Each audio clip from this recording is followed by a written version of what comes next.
Hola, bienvenidos a la última unidad del curso de gestión de rentas de capital. En esta cuarta y última unidad trabajaremos y abordaremos los temas relacionados con el tratamiento fiscal, tratamiento financiero y contable que deben dársele a estas generación de rentas o a estos ingresos desde un punto de vista tanto empresarial como desde un punto de vista personal. Es decir, un poco la gestión de pago, un poco el tratamiento interno que debemos tener y los cuidados que hay que precisar para efectos de poder cumplir a cabalidad y de buena manera con la obligación tributaria.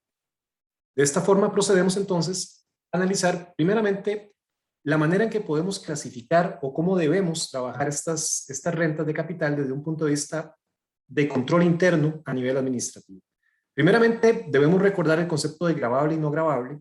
Claramente, al precisar rentas de capital, entenderemos que estas van a ser registradas como ingresos no gravables, lo cual implicaría que al momento, por ejemplo, en una empresa de precisarlas dentro de la contabilidad, estas no afectarían la utilidad del periodo, ergo no afectarían el impuesto de renta tradicional. Si fueran bienes de carácter gravable, que perfectamente podría darse el caso, en este caso no pagaríamos como renta de capital, sino que tendríamos el caso particular, por ejemplo, en las rentas inmobiliarias, donde se vendería un bien inmueble, entiéndase, por ejemplo, un terreno que esté asociado a la actividad lucrativa de la empresa. En ese caso, ese terreno no generaría una renta de capital. Siempre y cuando la actividad lucrativa de la empresa sea la venta de terrenos, ese terreno como tal entraría, o el ingreso generado, entraría como parte del ingreso gravable. Pudiese darse el caso también de una entidad que venda un activo productivo, tengamos por ejemplo un bien mueble, una maquinaria, del cual genera una renta de capital. Si bien es cierto, pareciera generar una renta de capital, lo cierto del caso es que ese mueble en particular, ese bien, podría asociarse a la actividad productiva de la empresa y su ingreso se registraría como parte de los ingresos gravables. No tendría que cancelarse la renta de capital, sino que se sumaría prácticamente a los mismos ingresos generados por la empresa y sumaría dentro del régimen tradicional. No obstante, cuando hablamos de rentas de capital, estamos claros que vamos a trabajar como ingresos no gravables. Todo lo que sea no habitual, es decir, cualquier ingreso de rentas de capital móvil o rentas de capital inmueble, pues entraría como parte de lo que sería no gravable, pues no sería parte de la actividad principal, no cumpliría el principio de habitualidad. Casos muy particulares, como les decía, donde se vende un bien que puede ser asociable a la actividad lucrativa de la empresa y en esos casos pues lo registraríamos como parte de los ingresos gravables. Si lo registramos como parte de los ingresos gravables, pues podríamos deducir todo aquel gasto que fue asociado a ese bien. En el caso que les decía, vendemos una maquinaria de la cual utilizábamos para efectos de producir el bien que estamos vendiendo como empresa. Los gastos que utilicé para ese bien mueble a la hora de la venta podría perfectamente deducirlos de la venta y deducirlos de los gastos gravables del periodo como tal. En ese caso, ese bien se trabajaría como un ingreso gravable. Y finalmente, pues tenemos que hacer la diferencia entre lo que es el régimen de rentas de capital y el régimen tradicional. Todo lo que se considere como ingreso gravable, pues se cancelará con sus 3 adelantos de renta anuales, con su liquidación final en diciembre, mientras que las rentas de capital debemos cancelarlas cada vez que éstas suceden. El principio de devengo, una vez realizado, debe cancelarse. Debe presentarse la declaración y debe procederse con el pago en los 15 días del mes siguiente. ¿Cuál es el tratamiento financiero que debemos darle a las rentas de capital? Eso se asocia directamente al concepto de la tasa impositiva que vamos a trabajar y básicamente el registro de esta tasa impositiva, es decir, la forma en que vamos a cancelarlo y la manera en que lo vamos a pagar. Hemos hablado de los dos regímenes de renta, donde tenemos la renta tradicional y tenemos la renta por rentas de capital. Es importante recalcar acá el concepto de la renta tradicional, la cual se asocia entonces a esos ingresos que van a ser parte de la actividad habitual, la actividad lucrativa y parte de lo que la persona física o jurídica genera durante un año fiscal. Esos ingresos, en caso de que vendamos un bien, aquí es donde quiero hacer hincapié, no necesariamente por vender un bien inmueble o mueble, automáticamente estamos ante una renta de capital. Si este lo podemos ligar a la actividad propia de la empresa o incluso de la persona, si la persona se dedica a realizar inversiones en capital mobiliario, pues sus ingresos van a ser parte de su actividad lucrativa. Entonces, en ese caso, entrarían a un régimen de ingreso gravable del cual podemos deducir todos los gastos y básicamente llegaríamos a una utilidad. El impuesto de renta como tal, el 30%, pues entendemos que se pagaría siempre y cuando los ingresos sobrepasen los umbrales que establece el artículo 15 de la Ley de Impuesto de la Renta y es una tarifa usual. Para empresas muy pequeñas se establecen algunas tarifas diferenciadas, que pueden chequear también en el artículo 15 de la mencionada ley. Si en efecto caemos en una renta de capital, pues nos vamos a ver ante la disyuntiva de que es con una renta mobiliaria o una renta inmobiliaria. Ya sabemos que las rentas mobiliarias hacen mención a esas inversiones en bienes muebles o venta de bienes muebles o inversiones en dinero. Y la renta general aquí, o la regla general también, es aplicable sobre retención en la fuente. Recordando que en caso de no aplicar la retención en la fuente, yo debo autoliquidar y autodeclarar. Este impuesto, a la hora que lo pago, realmente nunca ingresa desde un punto de vista financiero, porque se paga sobre la misma ganancia. Es decir, hago una inversión en un banco, el banco me retiene el 15% y realmente solamente para efectos de control podría llevar el concepto de ingreso bruto e ingreso neto, o interés bruto, interés neto en este caso. Ese interés como tal, ese 15% que me retienen, nunca entra financieramente a mi haber y realmente nunca va a entrar en términos líquidos, sino que se retiene en la fuente.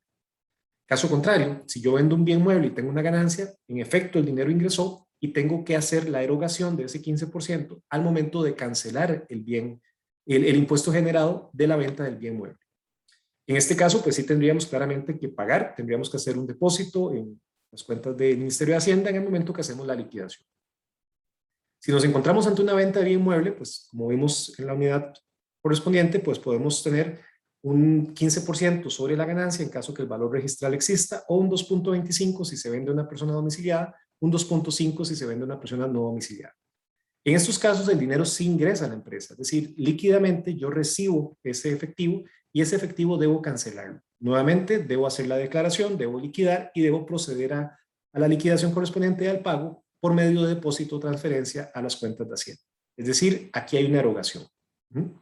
Y finalmente, en el caso de los inmuebles, pues voy a tener dos opciones, ¿verdad? Si pago con renta tradicional, pues caemos en el primer escenario, que serían ingresos habituales. Podría perfectamente de todos los ingresos generados por el alquiler deducir todos los gastos asociables, los gastos deducibles, depreciación, mantenimiento, seguridad, pólizas, embellecimiento, en fin, todos los gastos que sean asociables, y recordando que debo tener al menos una persona en la caja, es decir, asegurado o bien cubierto por la seguridad social.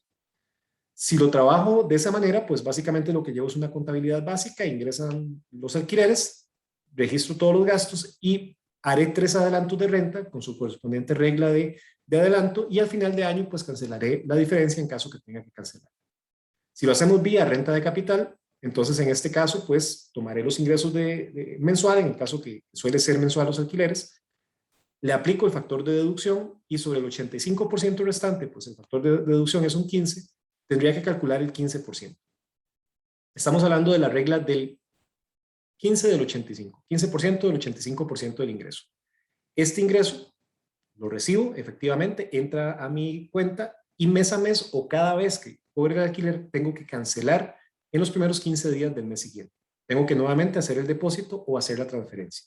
Nótese que en todos los casos, salvo en retención en la fuente, no se debe hacer el depósito. En retención en la fuente ya el agente retenedor pues procedería a quitar de mi propiedad o de mi poder ese 15% y él es el encargado posteriormente de trasladarlo al Ministerio de Hacienda vía transferencia. En términos del registro contable, esto es muy interesante porque el término financiero implica la generación de efectivo. No obstante, cuando hablamos de registro contable, pues tenemos una cuestión interesante, sobre todo cuando hablamos de empresa. Si yo genero una renta de capital no gravable, lo cual implicaría que en efecto estaríamos ante una renta de capital como tal, es decir, una renta propia de capital mobiliario o inmobiliario, pues claramente lo voy a registrar como un ingreso no gravable, lo cual no me va a afectar la utilidad. Lo tengo que ver reflejado en el estado de resultados, sin embargo, no lo voy a ver reflejado en la utilidad. Se vería como otros ingresos no gravables, los cuales estarían después a la utilidad. Contablemente el registro es muy sencillo. En el momento que lo hago contra un bien inmueble, pues tendría una partida de efectivo donde ingresó la ganancia, pues contra activo corriente, o bien en el caso de activo fijo, pues lo registro en efectivo contra activo fijo. Es un asiento bastante sencillo de realizar y básicamente nos permitiría pues llevar el control. El impuesto por pagar, en el caso sobre todo de las ventas, donde yo soy el que tengo que ir a cancelar, tengo que registrar al momento del ingreso, registro el efectivo que me voy a dejar contra el activo fijo, pero también la proporción correspondiente de impuesto por pagar. Es decir, contablemente tengo que registrar el impuesto por pagar para posteriormente liquidarlo al momento que hago la cancelación al mes siguiente de haber generado el ingreso. Si trabajamos un ingreso por una venta de un bien mueble o inmueble que sí puede ser asociable a la gestión habitual de la empresa, o bien incluso una inversión, si es que la empresa se dedica a las inversiones, eso podría perfectamente considerarse como un ingreso gravable. En este caso no tendría que generar una cuenta de impuesto por pagar, sino que básicamente genero los movimientos vía balance general, efectivo, ya sea activo fijo o activo corriente, y básicamente los ingresos reflejo pues en el estado de resultados. ¿Qué quiere decir esto? Básicamente sumarían a los ingresos gravables y de ahí empezaríamos entonces a deducir gastos para llegar a la utilidad. En el caso de la persona física, pues básicamente si nos enfrentamos a una renta de capital, realmente no es necesario registrarla. La persona no debe llevar un registro, salvo que quiera llevar un registro y quiera eventualmente acreditarse posibles pérdidas, pero sí debe declararla. Debe declararla nuevamente vía autodeclaración y autoliquidación dentro de los 15 días del mes siguiente. Sin embargo, si los ingresos son atinentes a la actividad habitual, esto claramente sumaría a su registro anual de ingresos y tendría que pagar una renta de carácter anual. Si la empresa o la persona como tal, cualquiera de los dos, se dedica a la venta de inmuebles, pues vender un inmueble no implicaría una renta de capital, implicaría un ingreso propio de su actividad, lo cual implicaría que debe registrarlo, poder deducir lo que compete y posteriormente a fin de año pues cancelar la renta correspondiente habiendo hecho los adelantos del caso. Nótese que el registro no es tan complicado, es bastante sencillo, pero debe tenerse el cuidado del caso de registrarlo, sobre todo en el caso de las rentas de capital en empresas, donde debo registrar el ingreso versus el activo, pero también la cuenta de impuesto por pagar. En este caso, impuesto de renta de capital por pagar. Para efectos del pago como tal, tenemos que tener claro la forma de declararlo y pagarlo. En el caso de las ganancias inmobiliarias o de las rentas mobiliarias, es decir, de bienes muebles, la regla general implica que hay una retención en la fuente. Yo como sujeto pasivo no tengo obligación de declarar en este caso.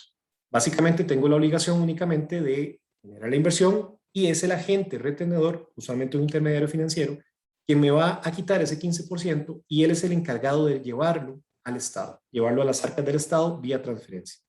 Sin embargo, en el momento que yo genero una venta de un mueble y yo obtengo una ganancia que no aplique la retención en la fuente, es aquí donde se configura el hecho generador no solamente tributario, sino la obligación de declarar y de presentar la liquidación de este impuesto. Esta declaración, su no presentación, pudiese interpretarse como fraudulenta, porque básicamente estaríamos interpretando que la persona no presentó la declaración. Una omisión o perfectamente un fraude, en caso de que con la intención del caso no se quiera presentar. En el caso de las rentas de capital inmobiliarias, recordemos que la responsabilidad del vendedor es el vendedor el que tiene que pagar el impuesto. Este impuesto a las ventas de bienes inmuebles o las rentas de capital de bienes inmuebles no implica y no tiene relación con los impuestos de traspaso. Esos impuestos son aparte. Este lo paga completamente el vendedor y es responsabilidad completamente de la persona que recibe la ganancia de capital inmobiliario. Este se hace vía declaración y el mismo principio. Su no presentación implicaría, dependiendo de la interpretación, una omisión o un fraude. La presentación tardía, es decir, después de los primeros 15 días del mes siguiente al cual se originó la ganancia, pues implicaría las multas que puedan conllevar. Debe tenerse cuidado del caso, no atrasarse en la presentación y siempre entender que es un impuesto que corre por medio del vendedor, lo cual implica que yo soy el responsable de presentar y de autoliquidar. En caso de que se cometa un error o incluso un delito, ¿verdad? Pues nos remite precisamente a estos dos conceptos, las infracciones y los delitos tributarios. Las infracciones las pueden encontrar de los artículos 78 al 88 del Código de Normas y Procedimientos Tributarios, mientras que los delitos los pueden encontrar del 92 al 98 del mismo código. La infracción se entiende como aquello donde no hay intención de hacer cometer error a la administración tributaria. O sea, en este caso estamos hablando de un error, de una mala presentación, un error de cálculo, un error aritmético, incluso hasta un atraso en la presentación. La omisión como tal también, una omisión donde realmente se demuestra que no hubo mala intención, pues es una infracción. Esto conlleva el pago de multas y claramente el cobro del principal dejado de pagar y los intereses correspondientes. En el caso de los delitos, aquí hay una palabra importante que es el dolo. Cuando media el dolo, cuando existe el dolo, básicamente existe la intención de hacer cometer o caer en error a la administración tributaria. Igual habrá cobro sobre el principal, los intereses sobre el principal y la multa correspondiente. con el agravante de que en estos casos el mismo Código de Normas y Procedimientos Tributarios lo define, las penas de cárcel que pueden ser aplicables. El delito quizás más relevante acá es el delito de fraude fiscal o fraude tributario, que plantea un precepto básico que es que debe ser igual o mayor a un monto de 500 salarios base. Hay otros delitos en el código, en los artículos que ven en pantalla del 92 al 98, como facilitar información, prestar claves, incluso hay uno muy interesante que es la responsabilidad del funcionario público al momento de ayudar a cometer un fraude a la hacienda. Cada uno de ellos pues tiene penas variables dependiendo de la magnitud del delito, pero quizás, como les digo, el del fraude es uno de los más interesantes. El fraude claramente implica cualquier intención, cualquier acción que implique no pagar un tributo o que implique pagar menos del tributo que debe cancelarse. Y pues conlleva una pena de cárcel, pues que sí es considerable y vale la pena revisarla y vale la pena analizarla. La pueden chequear en el artículo los artículos que ven en pantalla. Esto es muy interesante porque me remite a las sanciones. En materia tributaria vamos a tener básicamente un régimen muy específico en materia de sanciones y también vamos a tener un tema de prescripción. Las sanciones podemos verlas en dos áreas. Las sanciones pecuniarias o de dinero, básicamente, que claramente el principal es el monto que yo dejo de pagar al momento de no cumplir con una obligación tributaria, el interés que pudiese ser aplicable al monto principal y la multa, que es un monto adicional por el hecho de cometer una infracción. Hay todo un tema ahí de discusión filosófica si hay un doble castigo, pero lo cierto del caso es que la ley lo plantea de esta manera. En el caso de la cárcel, aplica para los delitos. Los delitos tienen que estar tipificados. El delito tiene un principio de reserva de ley, es decir, no puede haber un delito, no puede haber una pena, si no está debidamente tipificado en la ley. Las penas son variables y también el delito no implica el dejar de cobrar la multa o los intereses o el principal. Entonces ahí también tenemos incluso un tercer castigo que es la parte monetaria, la multa y la pena de cárcel. Finalmente, para cerrar la unidad 4, nos remitimos a las normas de prescripción tributaria, que es un tema bastante interesante también. La prescripción tributaria la pueden encontrar del 51 al 56 del Código de Normas y Procedimientos Tributarios y plantea dos conceptos bien interesantes. Primero, la prescripción ordinaria, es decir, en principio y por regla general, las obligaciones tributarias prescriben a los 4 años del momento que ésta se origina y empieza a correr a partir del primer día del mes siguiente de cuando se originaron. Eso es normal, son 4 años, es decir, a 4 años su obligación prescribe. Sin embargo, esta prescripción puede ser ampliada a 10 años si se habla de fraude, se habla de la no presentación de declaraciones o donde medie el dolo para efectos de hacer caer en error a la administración o bien incluso de contribuyentes no inscritos. Entonces es muy interesante, por ejemplo, en el caso de las rentas de capital, si analizamos bien la no presentación de la declaración, ateniéndome a que no me van a cobrar, implicaría que usted no tuvo la omisión de presentar la declaración. Y eso me remitiría a una norma de prescripción extendida de 10 años, lo cual implicaría que durante 10 años todavía existiría, perduraría esta obligación tributaria y eventualmente podrían cobrarse pues, el principal adeudado, los intereses y la multa correspondiente. Entonces es muy importante tener todo el cuidado en el caso de las rentas de capital, que realmente las declaraciones se hagan en el momento y estas se originan en el mes siguiente, dentro de los 15 días del mes. Importante también señalar que si el día 15 cae día inhábil, entonces se traslada al día siguiente hábil inmediatamente.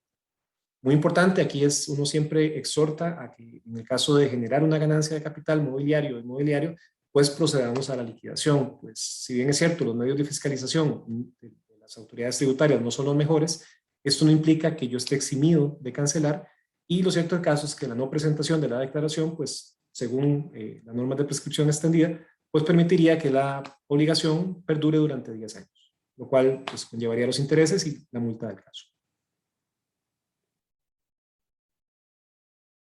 De esta manera estaríamos finalizando la unidad 4 y última del curso. Los invito igual a finalizar las actividades de este módulo, presentar los entregables. De mi parte ha sido un gusto acompañarlos, esperando que haya sido de provecho. Nos veremos en la próxima. Muchísimas gracias.